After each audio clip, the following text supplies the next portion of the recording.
Salut à tous, c'est Bourrichon, on se retrouve pour l'analyse des barrages du top 14 ainsi que le débrief de l'Access Match qui opposait Grenoble à Perpignan. Et tiens, justement, cet Access Match, parlons-en dès maintenant.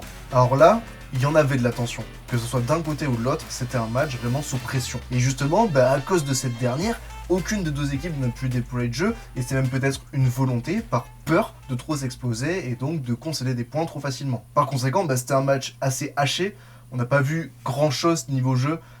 Franchement, à Perpignan, à part l'essai de Veredamou en début de match et après l'essai raté de La Fuente, il n'y a rien eu. Et du côté de Grenoble, il y a eu un petit peu plus, légèrement plus, avec les deux essais refusés à Huleux et l'essai de Leno. Mais bon, c'était pas non plus du grand jeu de trois quarts. Et ce qui a fait la différence sur ce match, je trouve que c'est un peu triste d'en arriver là, mais c'est un constat qui est froid et je pense vrai.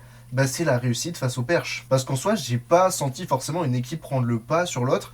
Le score le reflète très bien, 11-13, 2 points d'écart, et ça s'est joué à la dernière minute. Et Perpignan a fait quasiment un sans faute, en tout cas a été plus précis face au Perche que Grenoble, et ça a joué dans un match aussi tendu, aussi serré que ça, forcément, chaque point compte. Après voilà, Grenoble aussi, en première mi-temps, ils ont eu beaucoup de pénalités qui étaient vraiment excentrées, donc plutôt dans le couloir des 5 mètres proche de la touche. Donc ça se comprenait qu'ils prennent la touche plutôt que de tenter les points, mais ça n'a jamais réellement marché puisque les deux essais du Le ont été refusés et que il leur a fallu attendre la fin de la première mi-temps pour avoir un essai de Leno. Mais après, Sam Davis, il n'a pas du tout assuré en seconde période quand Grenoble était dominé et que justement, sur chaque occasion, il fallait marquer. Après, ce qui peut peut-être expliquer que la balance a penché du côté de l'USAP, c'est que Grenoble, sur les possessions qu'ils ont eues, ils n'ont pas été assez précis. Comme je disais, Wilfried Duleux a marqué 2 essais qui ont été refusés et fort logiquement. Et puis globalement, beaucoup d'en avant de la part des Grenoblois, même si Perpignan c'était pas forcément mieux.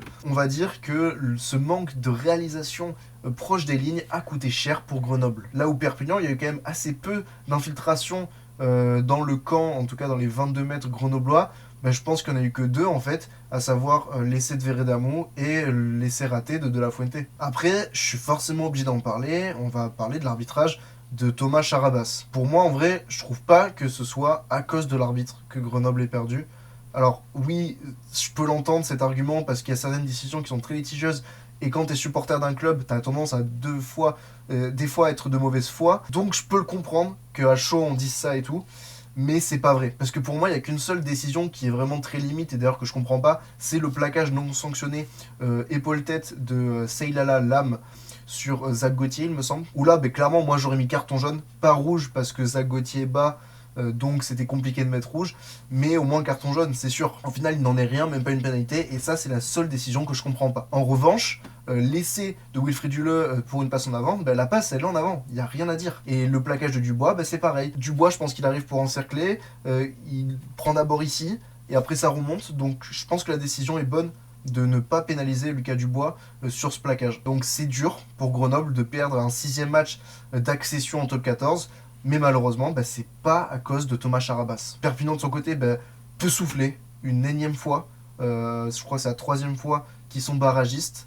Donc maintenant, il va falloir que sur les saisons prochaines, ils arrivent à réaliser ce qu'ils ont fait l'an dernier, à savoir prendre confiance en leur jeu, développer un esprit un peu créatif comme ils avaient fait l'an dernier, pour pouvoir se stabiliser en top 14, puisque là, c'est pas viable. Il y a forcément un moment où ils vont flancher. Bref, maintenant, on passe au match de barrage. Vendredi soir, on a d'abord eu Bayonne qui recevait Clermont. Vous l'avez vu, j'imagine, Clermont a été absent des débats.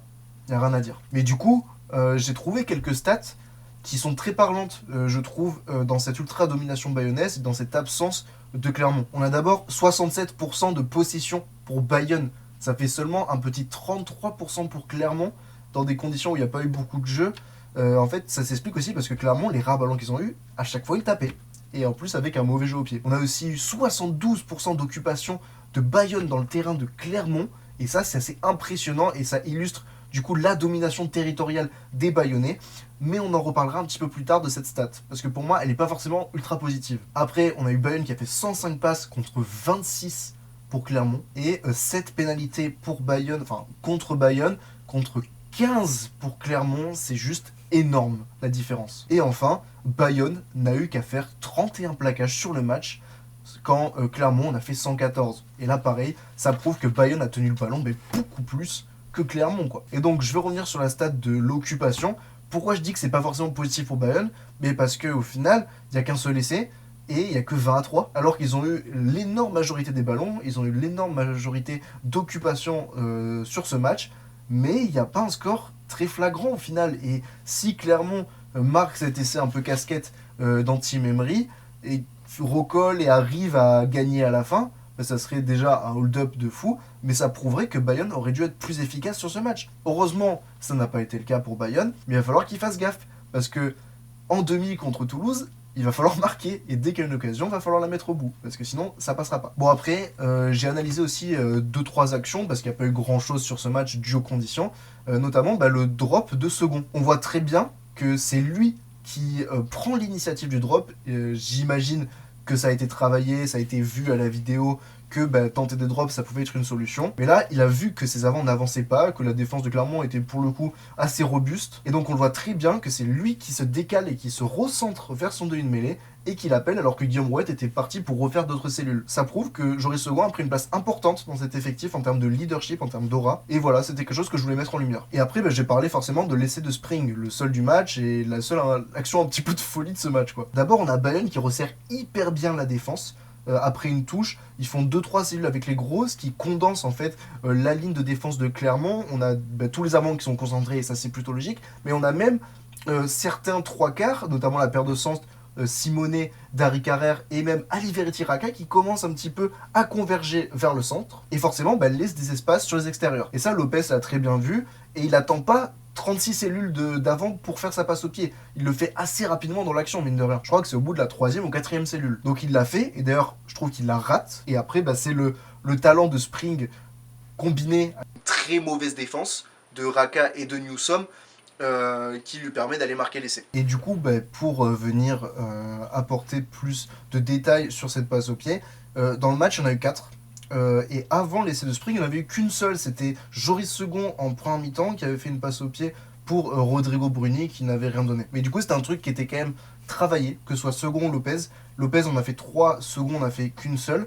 Mais ça fait partie du système de jeu de Bayonne. Il va falloir que Toulouse du coup décortique ça et fasse attention à ne pas trop hausser les défenses parce que c'est une arme qu'utilise Bayonne. Et enfin, le dernier match, c'était Toulon qui recevait Castres samedi soir à 21h à Mayol. Bon, ça c'était un match de scénario complètement différent de Bayonne-Clermont. Il y en avait un où il n'y a eu pas de jeu à cause des conditions, bien sûr, mais aussi parce qu'une équipe n'était pas présente et du coup ça donne un match un peu terne, un peu moyen. Et là, c'est un match franchement que j'ai adoré parce qu'il y avait de la tension jusqu'à tard dans le match. Ça s'est terminé en apothéose, comme l'a dit le commentateur pour Toulon. Et on a vu du jeu, on a vu des timbres, on a vu du combat.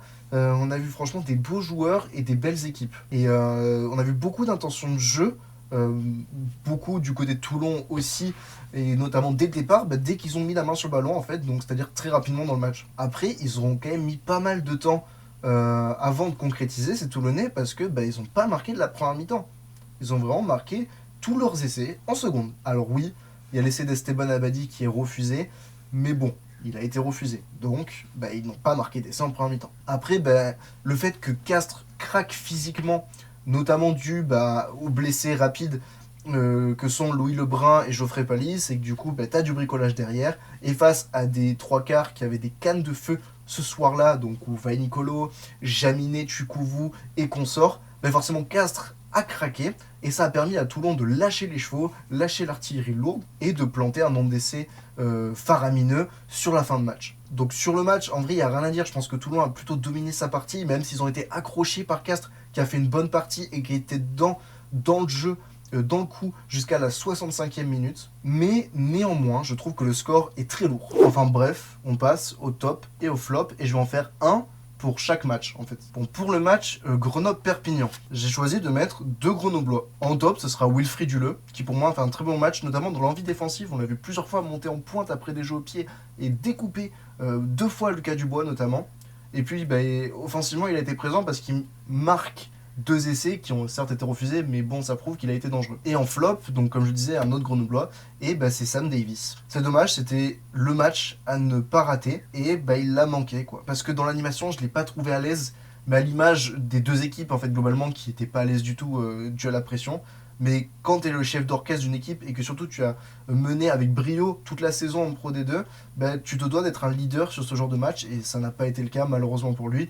Et puis bah forcément je suis obligé de parler de son échec, de ses échecs face au Perche quoi. Sur Bayonne Clermont, j'ai mis en top Cher Tiberghien parce que je trouve que à part sa connerie sur l'essai refusé à Emery, bah en fait il fait un match parfait quoi. Très bon sur les jeux au pied et les ballons en l'air, alors que bah, c'était des conditions de merde. Et il a été un patron, il s'est affirmé vraiment sur ce match. En attaque, sur les rares ballons qu'il y a eu, bah, il s'est pas trop mal démerdé, il y avait de l'avancée, bah, comme il a toujours fait avec des crochets, voilà. Et au pied, bah, il a été bon aussi. Franchement, il a trouvé un beau 50-22 à un moment. Il en a raté aussi, hein. Il a fait une touche directe, je viens d'y repenser. Mais globalement, je trouve qu'il a rendu une copie très bonne et je suis dégoûté qu'il soit du coup forfait pour la demi face à Toulouse. Et en flop, j'ai parlé de l'autre arrière, à savoir Alex Newsom, qui franchement a pas réussi grand chose sur ce match. On va dire que jusqu'à l'essai de Tom Spring, ça allait, c'était pas la dinguerie mais ça allait, à part son jeu au pied qui était complètement merdique, mais bon, voilà. Et puis après l'essai de Tom Spring, il est complètement sorti de son match et bah, il a tout raté après. Et pour Toulon-Castres, je vais mettre deux avant.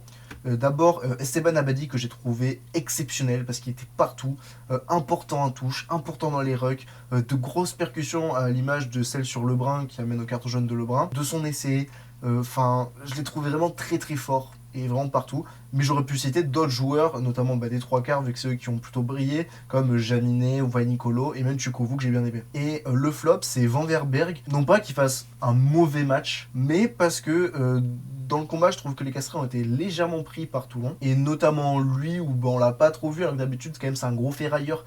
C'est un mec qui aime ça et qui le montre et qui faisait des bonnes prestations jusqu'à présent. Et puis il fait un en avant, il fait une faute grossière. Et je pense que le fait de rejouer à Toulon lui a mis quelque part lui aussi une pression. Il l'avait dit dans la presse que quand il y aurait eu le pilou-pilou, ça allait lui donner des frissons, tout ça. Donc je pense qu'à mon avis il s'est mis la pression et que il a pas sorti le meilleur match de sa carrière. On passe maintenant du coup au prono. Et on va commencer donc par la première demi-finale, à savoir Toulouse qui va combattre Bayonne. Alors Bayonne c'est l'équipe surprise, forcément personne ne les attendait là en début de saison, mais force est de constater qu'en fait c'est logique qu'ils se retrouvent sur le niveau de jeu affiché. Après comme je disais, il y a des choses à améliorer, la réalisation, le pragmatisme proche des lignes, ça c'est un truc, comme je disais, face à Toulouse tu peux pas te permettre de louper des occasions comme ils ont fait face à Clermont. Et il y a notamment eu pas mal de touches qu'ils ont loupées dans les 22 mètres clermontois sur ce match.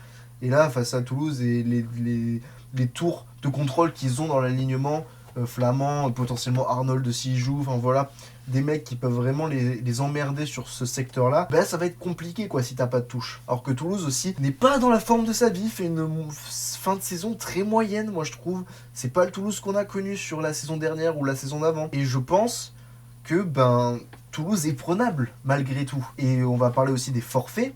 On a forcément, vous le savez, à Toulouse, Movaca Dupont, ça fait maintenant quelques temps qu'ils sont blessés. On a Capuzzo qui s'est rajouté dans cette liste. Mais à l'inverse, il y a le retour de Kinghorn. Donc en vrai, ça va. Et je pense qu'ils ont les réserves pour substituer ces joueurs, même si forcément c'est Dupont, c'est Movaca, c'est Capuzzo, c'est des très bons joueurs. Bayonne de son côté, on a appris du coup le forfait de Cher Tiberghien. Et c'est vraiment dommage, je suis dégoûté pour lui parce qu'il avait fait vraiment un bon match face à Clermont et j'aurais bien voulu qu'il joue une demi-finale. Je pense qu'il en jouera d'autres dans sa carrière. Mais donc je pense que c'est une absence préjudiciable, surtout que Orabé n'a pas beaucoup joué cette saison, vu que c'était vraiment Tiberghien le titulaire. Donc j'attends de voir. Après, pourquoi pas repositionner Tom Spring en 15 et faire rentrer un Herbin Ertegaray ou un Chan Mousquès à l'aile. Ça peut être une option. Après, j'ai vu que Chouznou ne sera pas là à cause d'une commotion et que Tulagi ne sera pas remis. Voilà, c'est aussi deux pertes importantes quoi. Donc bref, tout ça pour dire que je vois Toulouse gagner, mais pas aussi facilement que ce qui peut être attendu. Franchement, je vois un match assez serré et Toulouse qui peut-être prend le large entre guillemets sur la fin. On va dire par exemple à 30 à 14, mais ça se joue sur deux essais de coin à la fin et parce que Toulouse termine mieux quoi. Et pour l'autre, l'UBB du coup affrontera Toulon. Toulon qui a gagné l'UBB en avant-dernière journée du top 14. Toulon qui a dominé Castres et qui s'est donné beaucoup de confiance avant cette demi-finale. Mais c'est un Toulon quand même qui fait une deuxième partie de saison, pareil, moyenne aussi. Et ça, faut pas l'oublier. Et c'est un palier de plus qui a été franchi par rapport à la saison dernière, et je pense pas qu'ils vont se satisfaire de ça. Mais je pense que la marche est peut-être encore un peu trop haute cette saison. Surtout que là, du coup, ils ont un match en plus, un match difficile, tout de même, face à Castres, alors que l'UBB a pu se reposer ses cadres, qui vont d'ailleurs revenir. Donc pour moi, ça me semble compliqué pour Toulon. Après, ils ont pas de forfait notable, en tout cas, pas de nom qui me viennent à l'esprit, à part forcément Olivon, mais ça fait des semaines qu'il est plus là. Donc je peux pas le considérer comme un vrai forfait, puisque ça fait des mois maintenant. Et en plus, il y aura le retour de Gabin Villiers et de Gaël Dréan. Enfin, en tout cas, ils seront disponibles pour ce match, donc Pierre Mignoni pourra faire jouer qui le veut. Côté UBB, on a aussi des retours.